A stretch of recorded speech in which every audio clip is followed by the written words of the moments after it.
Hi friends, we at GLC would like to take a quick moment to thank you for watching our programs on this platform, and we'd like to ask you for a little favor. Would you please go beneath this video and click the subscribe button? Did you know that by simply subscribing to the GLC YouTube channel, you can help us financially support the programs on this platform?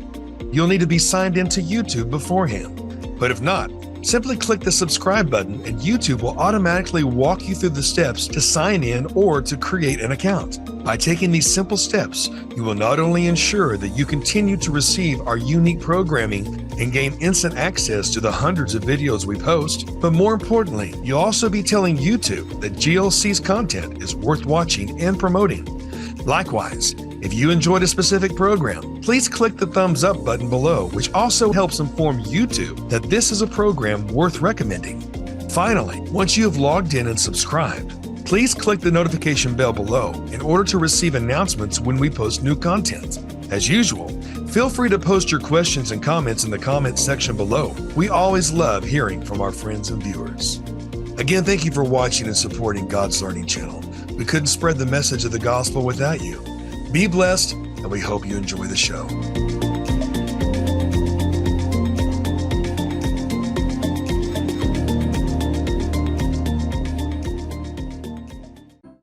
Shalom and welcome to the Wild Branch Ministry. I'm Brad Scott, and we are taking a journey through the book of Acts. We haven't even really started in Acts chapter 1 yet. I'm still trying to lay a clear foundation of the background of this book, this most very important book, sometimes neglected and so forth. Sometimes we have a tendency to read the Gospels or go right to the writings of Paul, for example, and kind of skip over the Acts thing. But there's a whole lot of things going on here. If nothing else, it relates to us what the disciples and the early apostles and the early followers of our Messiah, now that he had risen from the grave, the things that they did, everything that they said and everything that they did is at least what we need to know and understand. Obviously, the book of Acts isn't explaining everything everybody said, but what the Father wants us to know about what his first century believers after the resurrection look like and what they did. And so that's the account that we want to go through. So we firmly establish what the assembly was like in the book of Acts, not what the assembly was like hundreds of years later when things began to corrupt, because that's the nature of men. You give them something, and within a couple of weeks, we start messing it up right off the bat. That's just the nature of human beings. Because of the fall, we're all subject to entropy. We're all in a state of corruption all the time. And because the Father knows this, he's got to ring us back in. He's got to restore us back to the way he wants it to be, and I'm submitted to that he always does that with his Torah, with his commandments to restore his culture and society. Now, we left off last night talking about the fact that it's one thing to talk about the words, you know, what this word is behind this English word, what it is in the Greek and what it is in the Hebrew, and we're going to do quite a bit of that. But one of the other things we're going to do is identify some of the idioms that are in the book of Acts as well. Now, remember, an idiom basically is a way of saying that the parts, the sum of the parts, do not equal the whole. Does that make any sense? The sum of the parts does not equal the whole. That's basically an idiom.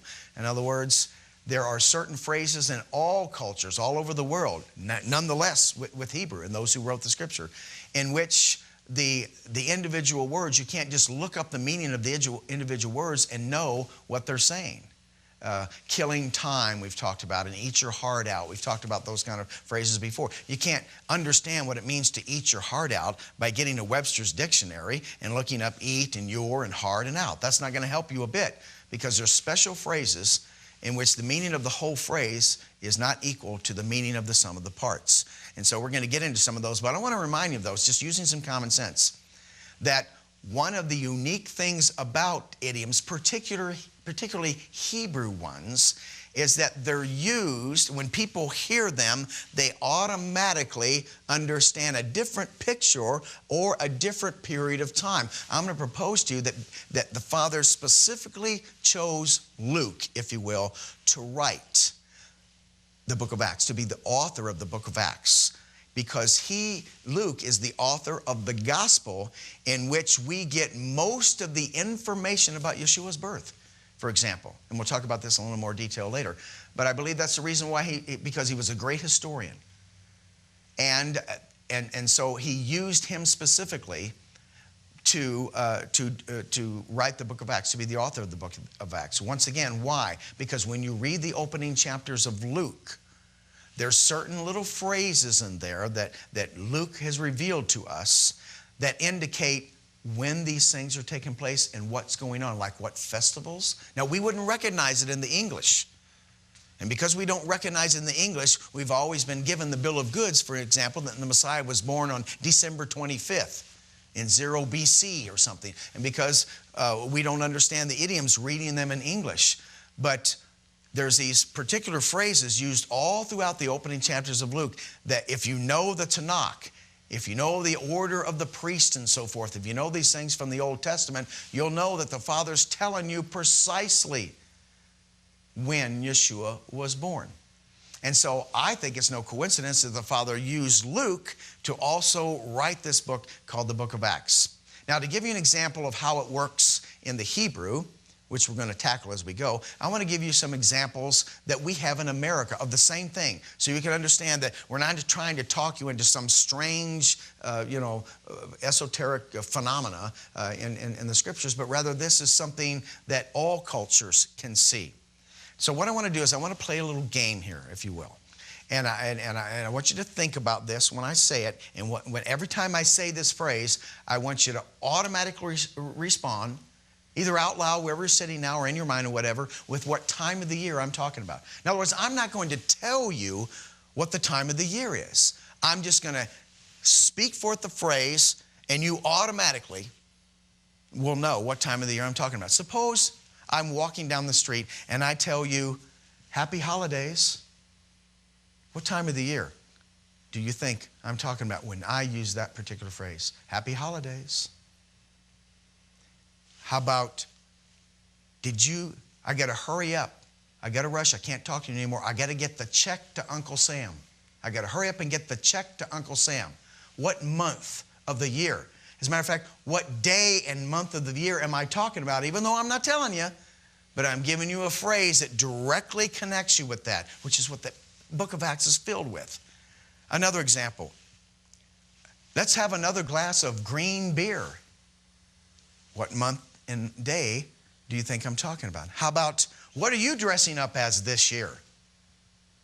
What day and month am I referring to? A couple more. Man, I ate way too much turkey and dressing.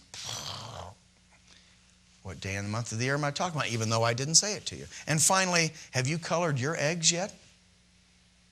Now see, those are just common examples in our culture where now there may be some of you that didn't catch it, but I bet you the majority of you knew exactly, could name the actual day and month of when this is speaking of by saying that. Now the book of Acts is filled with this kind of thing too, because we're going to see phrases like, he feared God, in those days, after those days, gather together or come together. These are phrases taken from the Hebrew that are specific events in specific times all throughout the rest of Scripture in which the Father is revealing these things, especially to the translations, into the New Testament. How about the phrase, one of the Sabbaths? One of the Sabbaths is all throughout, particularly the book of Acts. But how is it translated in your Bible? First day of the week.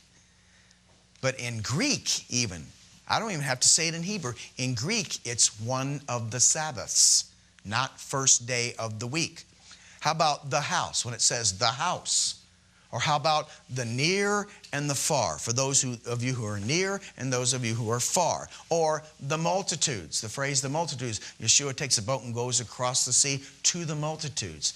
Now see, there's something being revealed there as to who these people are, because they've already been prophesied in the Old Testament. And I'm just submitting to you that everything that is written of Yeshua, everything that Paul and John and Peter, the main writers of the New Testament, said, they said these things and they revealed these things assuming that you've already read all this stuff in the beginning. So because they don't bother to stop and define things. They don't bother, when Paul says, and I've used this example before, that you're saved by grace through faith. Paul didn't stop and give a 3-hour PowerPoint presentation on grace and faith. He just went on to the next, with the rest of the verse, or the rest of the revelation. Why did he do that? Because he already assumed that you already know what grace and faith means. What is the definition of grace and faith in the New Testament? It's in the dictionary of the New Testament, which is what? The Old Testament. So when you're reading the New Testament and you read some words, you don't know what they mean, look them up. Don't go up and look them up in a Webster's. That's not going to help you a whole lot, even though an 1828 Webster's would help you out a lot. If anybody's going to have a Webster's dictionary in your house, you need to have an 1828, because at that time they still, for the most part, maintained the background of the English words used in America, giving you the Hebrew background of it. Whereas all the modern dictionaries today have thrown out virtually all of the Hebrew background of words and replaced them with Greek and Latin and so forth, so they don't take them back very far. So nonetheless, that's not what you want to do and understand about your New Testament when you don't understand the words. You want to take them back because they've already been defined in the Tanakh. Now, let's go on with start getting into the actual book of Acts itself. Hallelujah, okay? Actually, now we call it the book of Acts. When you open up your typical Bible, it says the book of Acts in there. But technically, in Hebrew, it would be Sefer Maaseh HaShalachim. Sefer Maaseh HaShalachim, which literally translated is the book of the deed of the sent ones. The book of the deeds of the sent ones, literally. And because you got to realize that it wasn't a typical Hebrew thing to name.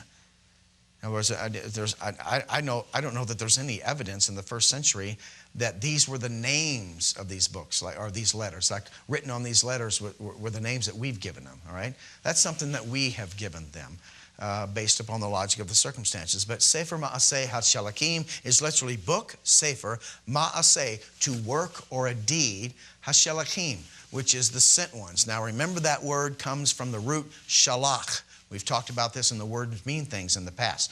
Shalach is the root of the sent ones, HaShalachim. And shalach is a Hebrew word that means the shoots of a plant, because they all go back to an agricultural beginning. When we generally look them up, we see them in their more abstract definitions. But good pictographic and ancient lexicons will take them back to their very concrete meanings. So you can see something growing in the backyard to understand the meaning of it. Something you can taste and touch and hold and smell even. And so there is a relationship there to the idea of something growing out in a field. And so when the Bible talks about apostles, I'm going to submit to you that there are apostles all over the Old Testament. Now, if you look up the English word apostle in your trusty Strong's Concordance, you're not going to find the English word apostle in your Old Testament. So what are you going to assume?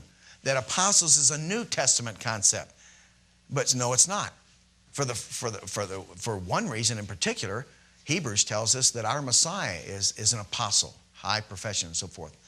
He's one of the, we talk about 12 apostles, but Yeshua was called one in the 3rd chapter. Did I say 11? Yeah, Hebrews chapter 3. He's called one as well. And he existed. He was before the New Testament. So the apostles is not a New Testament concept. And you can see the purpose and design of apostles when you walk up to a tree and you see, just say it's an apple tree. We always choose apple. I don't know why. But you walk up to an apple tree and sometimes some of the seeds will fall on the ground and so forth, and little shoots, little apple shoots come up around the tree. Now, it's no coincidence that to describe who we are, Paul in Romans chapter 11 uses 2 trees. And he says that there is a natural tree. And trees begin with what? Seed. So we go to the beginning, there's only one seed in the beginning. This seed, one good seed. There's a bad seed. One good seed. And Paul identifies that as the Messiah in Galatians 3:16. So the seed of the woman is the Messiah. And as soon as he says that, he's trying to point you to a field. Remember, Yeshua says the field is the world. You want to know what's going on in the world? Understand what's going on in a field. We begin with one good seed in the beginning. And through the law of like kind, that seed produces the same fruit. And in that fruit is another seed. And the way it happens is when you take that seed, which came the original one, and you plant it in the ground, the process of producing fruit starts with shoots that rise up out of the ground. The purpose is to reach up out of the ground. Remember, the field is the world, and he sends them out as apostles into the world.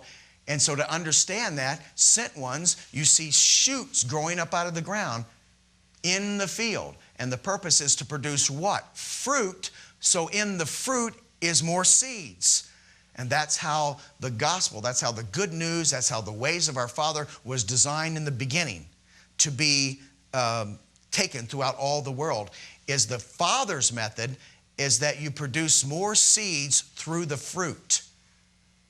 But see, we've come to know in these days that we live in, primarily, we're now turning the fields into genetically modified fields, and we got things called terminator seeds and things like that, in which we have large organizations that are hoarding all the seeds and getting lawsuits, producing lawsuits against farmers for saving seeds. And so the farmer is not supposed to save his seeds, as a matter of fact, against the law, and it's a breach of their contract. And so instead of the methodology that the Father gave us, which is seed produces a fruit, and in the fruit is another seed, that concept has been replaced with go back to this organization and keep buying more seed.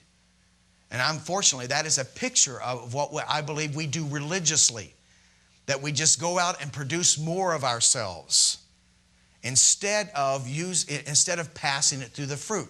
I submit to you that the fruit is the commandments and ordinances of God, of our God, the Torah. That is the fruit. So it's designed to go through the fruit. And so we have these apostles that we're going to see all over the book of Acts. They're the sent ones. So they're compared to a shoot coming up out of the ground. Now, my point is this, that later down the line, if there's a seed in the beginning and it produces roots and it begins, little shoots come up and eventually produces flowers, and so a tree, and then branches, and then flowers and fruit, that the shoots that are sent out at the time that this was written would produce the same fruit as the seed that produced them. And so what would be the message of the apostles? The same message of the seed of the woman in the beginning, the same message of Noah, the same message of Abraham, the same message of Moses, the same message of Isaiah. All those who had the one good seed in them would all produce the same fruit. And when we start out to go out to spread it, to gather the exiles in, which we're going to get to in the 8th verse of Acts chapter 1, he uses an image of sprouts coming up out of the ground, but there's only one good seed that they come from. So the message of the apostles was not different than the message in the Tanakh, in Genesis and Exodus and Numbers. It was not different because there's only one good seed.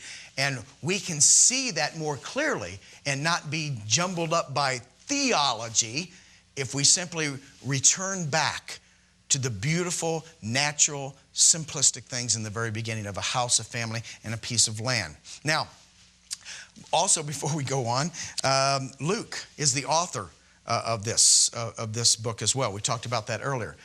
And the generally understood background of Luke, traditionally, has been that he was a Gentile. As a matter of fact, if you have a Bible dictionary or it's better to look it up in a Bible dictionary. At least they'll give you some of the reasons why they believe Luke is a Gentile. Most of you who have reference Bibles and study Bibles and so forth, generally speaking, it'll just say Luke, a Gentile, and it won't even give you much of a reason why. It's just generally accept that he was a Gentile. Now, I believe, Brad believes that is a ploy as part of the background as to why all the Jewish stuff was done away with. So, because when we start the assembly, of course, the church, which is already taught to us, have begun in Acts chapter 2, that when the church starts, it was started by a Gentile. And so that shifts our thinking from that old archaic Jewish stuff into God's new plan of revealing everything from a Gentile point of view. No, I believe that's not true. I do not believe that Luke was a Gentile.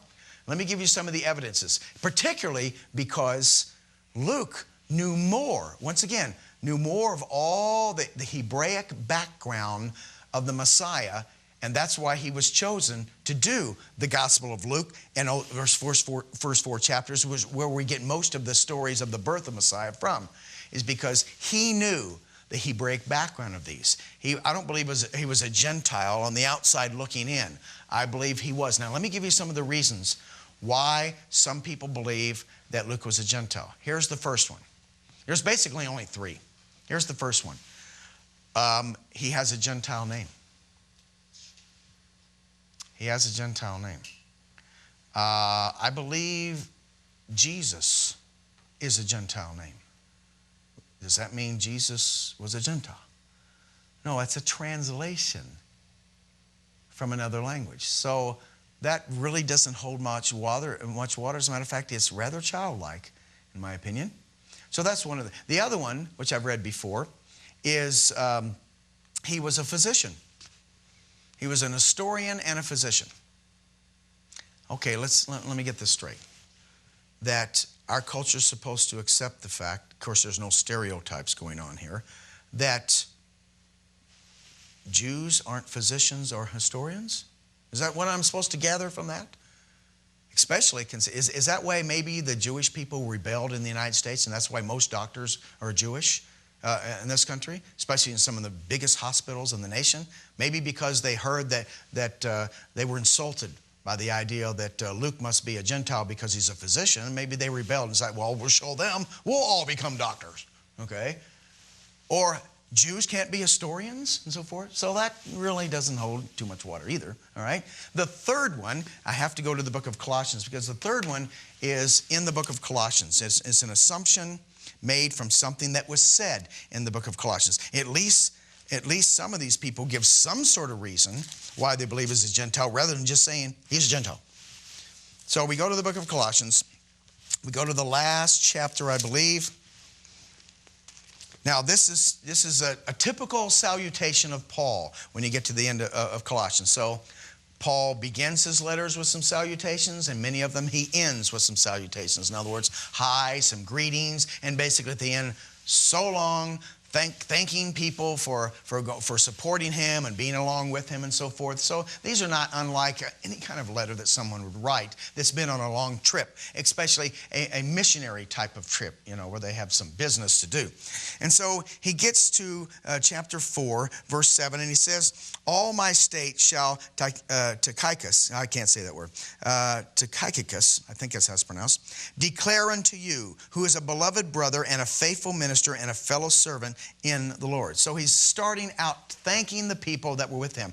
Now we know traditionally, even if you've seen the Academy Awards and Emmy Awards and so forth like that, generally speaking, this is a natural thing to do that Paul's doing here. We still do it today. When we get up to that podium and we start thanking the people for our success and so forth, we generally begin with those closest to us. We don't generally begin, if you will, with the peons, if I can use that word, but we begin with those who are generally close to us. It's a natural thing. I thank my mom and my dad. Well, first of all, I thank God. That's why some of them say, someone say, I thank the man upstairs. And then they'll say something like, I thank my mom, and I thank my dad, and I thank my agent and so forth. And then they get down to, you know, the key grip, you know, guys, they're running the cameras. Hey, camera guys. Then they get down to the camera guys and so forth, and that's kind of generally how it works. Paul's doing basically and fundamentally the same thing. So he starts out with those closest to him. He's not listing Jews first, then Gentiles. That's kind of the assumption. And he goes on to say, whom I have sent unto you for the same purpose, that he might know where your estate and comfort your hearts. With Onesimus, a faithful and beloved brother who is one of you. So now he's going to Onesimus, because he is faithfully with him. He says, they shall make known unto you all things which are done here. Aristarchus, my fellow prisoner, salutes you, and Marcus, sister's son to Barnabas, touching whom ye have received commandments. If he come unto you, receive him. And then they have another Jesus here. It says, and Jesus, which is called Justus, who are of the circumcision. These only are my fellow workers unto the kingdom of God, which have been a comfort to me. So what's he doing first? He's listing those who are around him, who have actually been there helping him and ministering and so forth. So he thanks them first. And he mentions that they are of the circumcisions. Why? Because they are the ones that gathered around him first. Now he's got other people with him, but he doesn't list the historian that's following him and some of, as I said, the key grip and people like that. He's listing them in order of importance to them. And he says, Epaphras, who is one of you, a servant of Messiah, salutes you, always laboring fervently for your prayers, that you may stand perfect and complete in the will of God. For I bear him record that he had a great zeal for you, and them that are in Laodicea, and them in Hierapolis. Luke, the beloved physician, and Demas greet you. Salute the brethren which are in Laodicea. So now he's getting down to the average brethren and so forth, because Luke is not someone that's actively involved with Paul in his ministry. Luke is, once again, he's an historian and a physician, a beloved physician, that's going along with them, recording these things as they go. And so this is not evidence that Luke is a Gentile and not a Jew. Paul's just doing something that was common to do in those days. So I propose to you before we begin here that one of the things that we want to investigate as we go through this is two things in particular. No reason why I bring these things up is because there's four things that have always made the headlines when it comes to the religious systems in Western countries, particularly in America. There's four things that always make the headlines. Of all the commandments that are in the Bible, let's just say, for example, there are 613. Let's just say there are, for argument's sake. Of all 613 commandments that are mentioned in the Scriptures, there's really only four that are controversial, that seem to pop up their heads, that we argue about and fuss about because they're more personal to us. And it just so happens to be, not by coincidence, that these four are mentioned in the opening chapters of Genesis. Even before you get to Mount Sinai and the Ten Commandments, these four are already mentioned in the opening chapters of Genesis.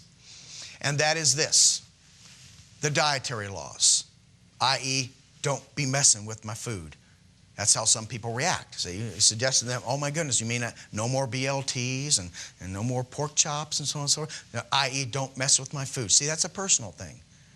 So that's going to pop its ugly head up when you get to Isaiah and Zechariah. See, all the rest of them are basically mentioned one time, maybe twice, in the Torah. But then when you get into the writings and the prophets, very rarely do you hear a whole lot of mention of all the other commandments. But these four over and over and over again. Eating swine's flesh and things like that, and the mice and the cumorite and so forth are mentioned in Isaiah and Zechariah and Daniel about eating unclean things. So that repeats itself. The second one, of course, is the festivals, the thing you celebrate, the things you choose to celebrate of life. Don't be messing with my festivals. That's the second one. That's revealed in the very beginning. That's why these things were put in the heavenlies, to guide your seasons and your days and your months and years, your festivals and so forth. And so one of the reactions we get is, don't be messing with my Christmas, don't be messing with my Easter. We all know that. The third one, of course, is the Sabbath. The Sabbath is mentioned in the very beginning as well. So the reaction is, don't be messing, don't be messing with Sunday. Don't be messing with it now. And then the last one is His name. One of the first things that's revealed in the opening chapters of Genesis is, that's His name. Oh, you mean, don't be messing with my Jesus, okay? Now, am I right or am I wrong? That those are the things that divide us the most. And so as we go through the book of Acts, we're going to see what festivals did they continue to observe and what day did they rest, and with respect to His name and the things that they ate.